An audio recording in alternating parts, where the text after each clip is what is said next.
السلام علیکم۔ صبر زندگی کے مقصد کے دروازے کھولتا ہے، کیونکہ صبر کے سوا اس دروازے کی کوئی اور چابی نہیں ہے۔ بدلہ لینے کی قوت کے باوجود بدلہ نہ لینا بڑا کمال ہے۔ کسی غریب اور محتاج کی دلداری اور مدد کرنا نفلی عبادت سے زیادہ ثواب ہے۔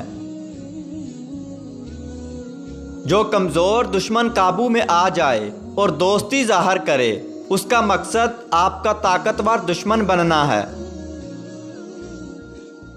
دوست وہ ہے جو دوست کا ہاتھ اس کی پریشانی اور تنگی میں پکڑتا ہے۔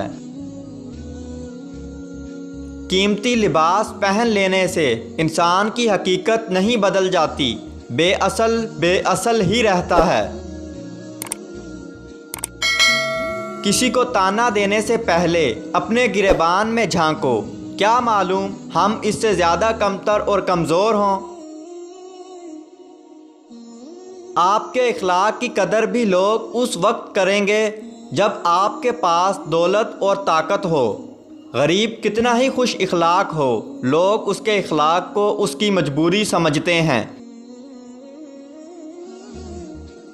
اگر مجھ میں کوئی عیب دیکھو تو مجھ سے ہی کہو، کسی اور سے نہیں، کیونکہ اس عیب کو میں نے ہی بدلنا ہے، کسی اور نے نہیں۔ اگر مجھے کہو تو نصیحت کہلائے گی اور ثواب لکھا جائے گا، اگر کسی اور سے کہو گے تو غیبت کہلائے گی اور گناہ لکھا جائے گا۔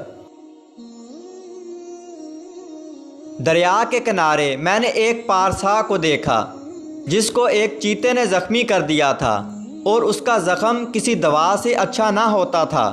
عرصہ دراز سے وہ اس تکلیف میں مبتلا تھا، مگر ہر وقت اللہ تعالیٰ کا شکر ادا کرتا تھا۔ لوگوں نے اس سے پوچھا کہ شکر کس بات کا ادا کرتے ہو؟ اس نے کہا، اس لیے کہ مصیبت میں مبتلا ہوں، نہ کہ گناہ میں۔ دوستو، اگر ویڈیو اچھی لگی تو اس ویڈیو کو لائک کیجئے اور چینل کو سبسکرائب کیجئے اور بیل آئیکن دبا کر آل نوٹیفیکیشن آن کر لیجئے۔